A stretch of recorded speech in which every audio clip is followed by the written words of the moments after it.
आपको Marvel Avenger movie का वो सीन याद है जिसमें एक बड़ा एयरक्राफ्ट कैरियर समुद्र में तैर रहा होता है और उसके बाद अचानक से वो एयरक्राफ्ट कैरियर जो समुद्र में तैर रहा होता है वो उतनी बड़ी पूरी शिप अचानक से हवा में उड़ने लगा। आपको मार्वल अवेंजर मूवी का वो सीन याद है जिसमें एक बड़ा एयरक्राफ्ट कैरियर समुद्र में तैर रहा होता है और उसके बाद अचानक से वो एयरक्राफ्ट कैरियर जो समुद्र में तैर रहा होता है वो उतनी बड़ी पूरी शिप अचानक से हवा में उड़ने लगती है और हवा में आकर एक मिनी एयरपोर्ट सा बना देती है जहां पर जितने भी फाइटर प्लेन से आकर लैंड करते हैं और वहां से उड़ते हैं और उड़कर हमला करने के लिए वापस पृथ्वी पर आते हैं। जी हाँ, उसी प्रकार की कोई स्पेसशिप तो नहीं, लेकिन एयरबॉर्न एयरक्राफ्ट कैरियर, समुद्र पर चलने वाला पर हवा में भी उड़ सकने वाला एक एयरक्राफ्ट कैरियर डिजाइन करने के बारे में सोच रहा है अमेरिका। बिल्कुल एक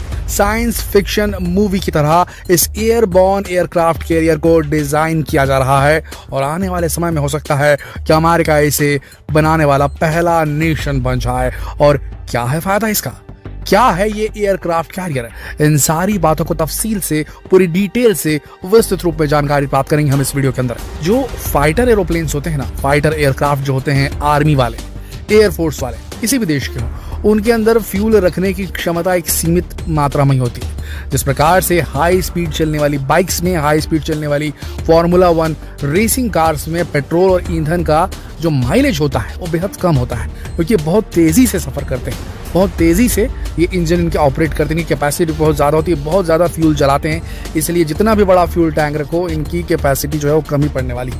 और ऐसे कुछ होता है फाइटर एरोप्लेन्स के साथ भी, इसीलिए इन फाइटर जेट्स को बहुत ज़्यादा फ्यूल की ज़रूरत पड़ती है। इस फ्यूल को बचाने के लिए और इन्हें जल्द से जल्द देश के किसी भी हिस्से तक पहुंचाने के लिए दुनिया भर की नेवी जो होती है उनको ये जिम्मा सौंपा जाता है और वो उनके पास होते हैं बड़े बड़े एयरक्राफ्ट कैरियर। ये मान के चलिए ऐसे शिप्स जिन पर लैंडिंग और टेक ऑफ दोनों किया जा सके, और ये छोटे छोटे लड़ाकू विमान उसी के ऊपर में जो रहते हैं स्टेशन रहते हैं, बोर्डेड रहते हैं। और उसके बाद इन शिप्स को देश भर की किसी भी सीमा पे जहां पर बीच होते हैं, जो तट होते हैं, समुद्र तट के पास में ले जाया जाता है। वहां से ये जो सपोर्टिंग एरिया है जहां पर आपको अटैक करना है, ये डिफेंस करना, जहां पर ये शिप्स जा करके उसके समुद्री जो निकट के जो समुद्री तट होते हैं वहां जाके लग जाते हैं, स्टेशन हो जाते हैं, हार्बर हो जाते हैं। और वहां से फिर एयरक्राफ्ट जो होते हैं फाइटर एयरक्राफ्ट वो फ्लाई बाई करते हैं, निकलते हैं, टेक ऑफ करते हैं और अपने गंतव्य तक पहुंच करके जो भी उनको करना है, फाइट करना है, डिफेंस करना है, वो उस कार्यवाही को अंजाम देते हैं। इसीलिए बहुत महत्वपूर्ण होते हैं एयरक्राफ्ट कैरियर। अब एयरक्राफ्ट बैटलशिप कैरियर को अगर एयरबॉर्न बना दिया जाए, हवा में उड़ने वाला बना दिया, यानी कि समुद्र में तैर भी सके और हवा में उड़ भी सके, तो ये मान के चलिए एयरक्राफ्ट जो होते हैं फाइटर वाले, उनकी रेंज और बढ़ाई जा सकती है। उन्हें बहुत जल्दी जहां चाहे वहां डिप्लॉय किया जा सकता है और बहुत कम रिएक्शन टाइम में तुरंत घातक हमला या रिएक्शन का हमला या डिफेंस किया जा सकता है दुश्मन सेना के एयरफोर्स अटैक के खिलाफ।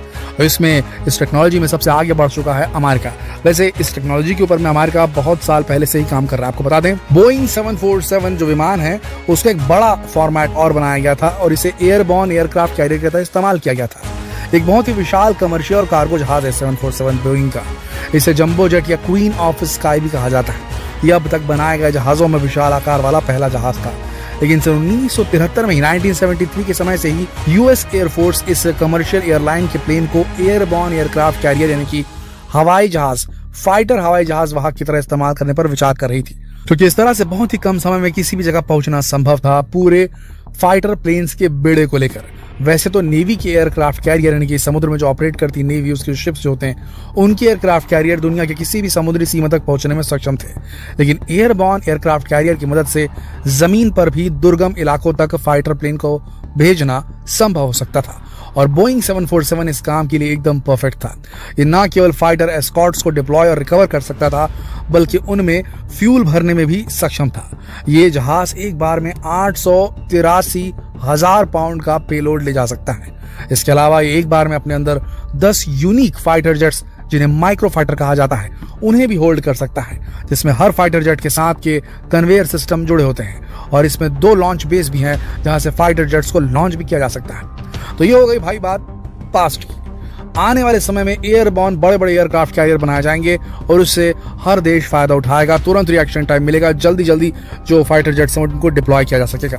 वैसे आपको बता दें, ये एयरक्राफ्ट कैरियर बैटलशिप्स यानी कि विमान वाहक युद्धपोत एक तरह से समुद्र में चलता फिरता शहर होता है। इसे हम समुद्र में बना एयरबेस भी कह सकते हैं। ये वो जहाज हैं जहां से लड़ाकू विमान की फाइटर प्लेन उड़ाए और उतारे जा सकते हैं। आज लगभग दुनिया के हर देश के पास एक से बढ़कर एक खतरनाक और बेहतरीन एडवांस्ड एयरक्राफ्ट कैरियर है, जिसमें अमेरिका का नंबर सबसे पहले आता है। बात करें USS Ford class Gerald aircraft carrier की, तो अमेरिका का सबसे बेहतरीन एयरक्राफ्ट कैरियर फोर्ड क्लास है। ये एयरक्राफ्ट कैरियर दुनिया का सबसे बड़ा और सबसे अधिक मारक क्षमता वाला एयरक्राफ्ट कैरियर है, जिसका सामना करना दुश्मन के लिए नामुमकिन है। इस युद्धपोत को 2017 में यूएस नेवी में शामिल किया गया था। इस जहाज का नाम अमेरिका के पूर्व राष्ट्रपति के नाम पर जेराल्ड रखा गया है। यह विशाल जहाज 1106 मीटर लंबा है और ये एक बार में 1 लाख टन के हथियार ले जा सकता है। और इसके अलावा इसमें एक बार में 175 माइक्रो फाइटर्स या फाइटर जेट्स होते हैं वो रखे जा सकते हैं। इतना नहीं, इस जहाज पर एक साथ 2600 क्रू मेंबर रह भी सकते हैं। इस विशाल कहा जहाज में 2 बैकडल A1B न्यूक्लियर रिएक्टर लगे हुए हैं, जिसे पावर करते हैं। आपको जानकर आश्चर्य होगा, इस जहाज को इसके पूरे कार्यकाल में केवल एक बार फ्यूल भरना पड़ता है और इनकी ऑपरेशनल लाइफ 50 साल है। इसका मतलब है कि एयरक्राफ्ट एक बार फ्यूल भरने के बाद पूरी दुनिया के हर देश को जाकर वहां की यात्रा कर सकता है और वहां तक दुश्मन देश के खिलाफ अपनी एयरक्राफ्ट की फ्लीट को, फौज को अपने साथ कैरी कर सकता है। ये एयरक्राफ्ट कैरियर बहुत ही लेटेस्ट फीचर और सेंसर, प्रोसेसर और हथियारों से लैस है और ये सारे फीचर्स इस एयरक्राफ्ट कैरियर को घातक और इंटेलिजेंट बनाते हैं। फोर्ड क्लास जो ये एयरक्राफ्ट कैरियर अमेरिका के पास जो है, वो उसमें दुनिया के सभी एयरक्राफ्ट कैरियर से अलग हॉरिजॉन्टल और वॉल्यूम सर्च के लिए एक सिस्टम का इस्तेमाल किया जाता है। इसका नाम था स्पाई 3 मल्टी फंक्शन रडार, यानी कि इस एयरक्राफ्ट कैरियर में हॉरिजॉन्टल और वॉल्यूम सर्च के हिसाब से भी उनके पास में एक रडार सिस्टम है, ताकि डिटेक्ट कर सके कि कहां से क्या आ रहा है। ये सर्विलेंस के साथ साथ ट्रैफिक कंट्रोल और मिसाइल कम्युनिकेशन का भी काम कर सकता है और बहुत ही दूर से अपने टारगेट को निशाना भी बना सकता है। तो दोस्तों, देखा आपने कि एयरक्राफ्ट कैरियर कितना विशाल और घातक है, इसलिए यूएस नेवी की शान है। ये जहाज दूसरे फाइटर प्लेन के साथ यूएस नेवी के बहुत ही घातक एयरक्राफ्ट 5th जनरेशन के फाल्कन 35C लाइटनिंग 2 के लिए भी एयरबेस का काम कर सकता है। इसका डेवलपमेंट प्रोग्राम अब तक का सबसे महंगा प्रोग्राम माना जाता है। इसमें लगभग $400 बिलियन का खर्च किया गया था, लेकिन इतने खर्चे के बाद जो ये प्लेन बनकर तैयार हुआ है फाल्कन 5th जनरेशन का, वो वाकई काबिल तारीफ है। ये दुनिया का एकमात्र लंबी दूरी का स्टेल्थ स्ट्राइकर फाइटर प्लेन है और इसे कैरी कर सकता है फोर्ड क्लास का जो एयरक्राफ्ट कैरियर है। आपको बता दें, अमेरिका ने जो ये एरोप्लेन डिजाइन किया है, जो ये फाइटर प्लेन जो डिसाइड किया है, इसकी configuration, embedded sensor, internal fuel और हथियार क्षमता, अलाइंड एजेस इसे अपने आप में सबसे बेहतरीन साबित करते हैं। ये पायलट को दुश्मन से बचाने और सर्विलेंस के साथ हमले में भी काफी कारगर है और अपनी इन्हीं खासियतों की वजह से ये नेवी का सबसे बेस्ट फाइटर जेट है। इसके अलावा अगर आगे भविष्य में 5th जनरेशन F-35 लाइटनिंग 2 का एडवांस वर्जन यानी कि 6th जनरेशन FA-XX भी आता है, तो फोर्ड क्लास उसे भी होस्ट करने और लॉन्च करने के लिए भी तैयार रहेगा। यानी कि एयरक्राफ्ट कैरियर 5th जनरेशन के लिए भी रेडी और 6th जनरेशन के लिए भी रेडी है। आइए अब आपको बताते हैं न्यूक्लियर पावर्ड लॉकहीड 1201 के बारे में। ये एयरबॉर्न एयरक्राफ्ट कैरियर होने वाला है, हवा में उड़ने वाला एयरक्राफ्ट कैरियर दोस्तों, जो अमेरिका डिजाइन कर रहा है।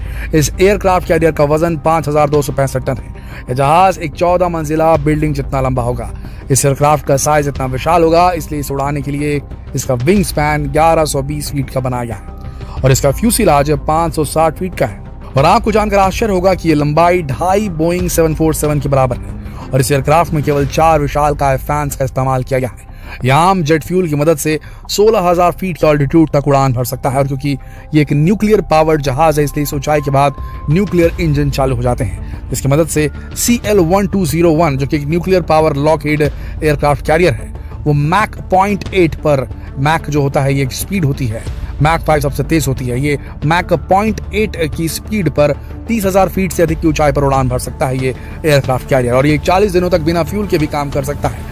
ये मॉन्स्टर साइज का एयरक्राफ्ट कैरियर एक बार में 845 क्रू मेंबर्स के साथ 22 मल्टी रोल फाइटर्स प्लेन को कैरी कर सकता है। अब बताते हैं आपको B-36 पीसमेकर के बारे में। ये एक स्ट्रेटेजिक बॉम्बर है। ये भी माइक्रो फाइटर्स को लॉन्च करने के लिए, माइक्रो फाइटर प्लेन्स को लॉन्च करने के लिए अपग्रेड किया गया था। इसे 1949 से लेकर 1959 तक यूएस एयरफोर्स के द्वारा ऑपरेट किया जाता था। B-36 एक पिस्टन इंजन एयरक्राफ्ट है। इसका विंग स्पैन 230 फीट यानी कि 70 मीटर है। ये एयरक्राफ्ट किसी भी न्यूक्लियर वेपन को ले जाने में सक्षम है। ये एयरक्राफ्ट 16,000 किलोमीटर की सीमा तक यानी कि 39,600 किलोग्राम पेलोड को कैरी कर सकता है। जब इसमें फ्यूल भरा होता है तब इसका वजन 4,10,000 LBS होता है। ये एकमात्र अमेरिकन बॉम्बर एयरक्राफ्ट था जो फर्स्ट जनरेशन के परमाणु बम ले जाने में सक्षम था। अब आपको बताने वाले हैं लॉकहीड C-130 हरक्यूलिस के बारे में। सन 1900 के बाद से आज तक यूएस अपने एयरक्राफ्ट कैरियर को एडवांस बनाने के लिए लगातार काम कर रहा है। सन 2015 के बाद यूएस डिफेंस रिसर्च प्रोग्राम लगातार इस कोशिश में है कि किसी तरह लॉकहीड C-130 हरक्यूलिस को एक बेहतरीन एयरक्राफ्ट कैरियर में तब्दील किया जा सके, ताकि वो डायनेटिक्स X-61 ग्रेमलिन्स के मानव रहित एयरक्राफ्ट फाइटर एयरक्राफ्ट को माइक्रो फाइटर की तरह डिप्लॉय कर सके। ये एक रीयूजेबल ड्रोन सिस्टम है जिसने कई जंगों में यूएसए की मदद की और आने वाले भविष्य में इसका सबसे ज्यादा इस्तेमाल होने वाला है। दोस्तों, यूएसए की इन एडवांस विशाल का एयरक्राफ्ट कैरियर और भविष्य में इसके बनने वाले एयरबॉर्न बड़े बड़े एयरक्राफ्ट कैरियर के बारे में सुनकर देखकर आपको क्या महसूस हुआ? उसकी ताकत का अंदाजा, अमेरिका की ताकत का अंदाजा आपने लगाया कि नहीं लगाया? इसीलिए यूएस की नेवी और एयरफोर्स को अजेय कहा जाता है। अगर भारत भी अपने देश में इस तरह के एयरक्राफ्ट कैरियर, खासकर एयरबॉर्न एयरक्राफ्ट कैरियर डिजाइन कर लें तो आने वाले समय में पाकिस्तान और चाइना कहीं नहीं टिकेंगे भारत के सामने। आपको क्या लगता है, क्या भारत को एयरबॉर्न एयरक्राफ्ट कैरियर बनाने की कवायद क्या शुरू नहीं कर देनी चाहिए? क्या बोलती पब्लिक? नीचे कमेंट सेक्शन में जरूर लिखें। जितना हो सके इस वीडियो को शेयर करें फेसबुक पर, व्हाट्सएप पर, यूट्यूब पर। कल फिर मिलते हैं एक और दिलचस्प, रोचक, रोमांचक खबर के साथ। अब तक के लिए आप सबका इस वीडियो के अंत तक बने रहने के लिए दिल से धन्यवाद।